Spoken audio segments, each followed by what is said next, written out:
Sir, अभी लोकसभा चुनाव लड़ा है, किस तरह का अनुभव रहा सर? अनुभव अच्छा है।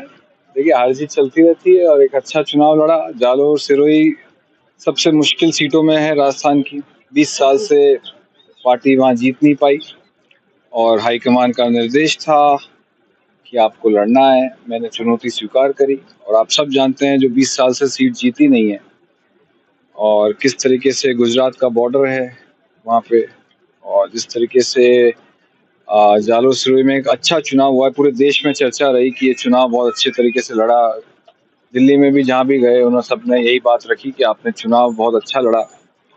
ठीक है, हार जीत एक अलग चीज़ है और मैं तो कार्यकर्ताओं को धन्यवाद भी देके आया हूँ पिछले दिनों जालोर सिरोही में कि आप सब लोगों ने बहुत अच्छी मेहनत की। हमारे जालोर सिरोही कार्यकर्ताओं ने कुछ समीक्षा की है सर, कुछ विशेष कारण लगा कि ये सुधार की आवश्यकता है? मैंने कहा जैसे सबसे डिफिकल्ट सीट है जालोर सिरोही। 20 साल से जो सीट नहीं जीत पाए, उस सीट पे चुनाव लड़ना अपने आप में एक चुनौती है और हमने और तमाम कार्यकर्ताओं ने वहाँ तमाम स्थानीय नेताओं ने एक अच्छा चुनाव लड़ा है। सर, 2019 का लोकसभा चुनाव आपने लड़ा था जोधपुर से। यहाँ पे 5 साल तक आपने ग्राउंड पे रह के काम किया, विकास कार्य भी करा। आपको लगता है जोधपुर से अगर टिकट मिलता तो कुछ बेहतर स्थिति हो सकती थी? देखिए, तो हाईकमान का और स्क्रीनिंग कमेटी का एक निर्णय रहता है किसको कहाँ से कब चुनाव लड़ाना है, क्या समीकरण रहते हैं, किसके क्या समीकरण है। कई इक्वेशंस देखी जाती हैं। स्क्रीनिंग कमेटी भी कई तरह से समीकरण नमस्कार चेक चेक करती है और फिर तय करती है कि किसको कहाँ से उतारा जाए।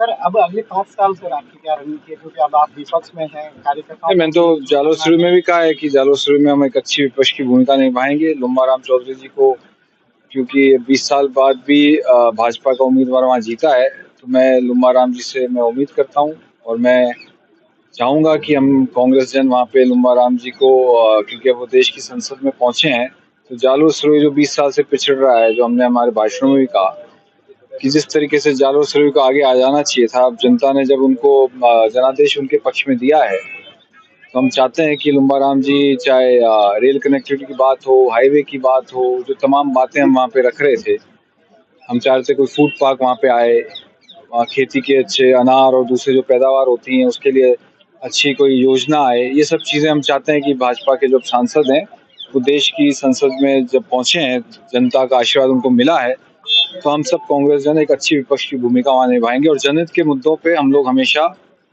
भाजपा के सांसद के सामने उठाते रहेंगे मांग। आरसी पद से इस्तीफा सर, आप राजनीतिक दबाव में अपने समय से वो बात तो मैंने आपको उस टाइम ही बताई थी तमाम मीडिया को कि जिस तरीके से भाजपा की सरकार आरसीए को टारगेट बना के काम कर रही थी, उन परिस्थितियों में इस्तीफा को ही मैंने बेहतर समझा कि जिस तरीके से भाजपा वाले उस चीज़ को पॉलिटिसाइज कर चुके थे आरसीए को, तो बेहतर है। और अब जब वहाँ पे आप देखेंगे चुनाव ही नहीं हो पा रहे हैं, एड हॉक कमेटी का भी एक्सटेंशन हो गया है, तो आप समझ सकते हैं कि खुद भाजपा में आपसी फूट पड़ी हुई है।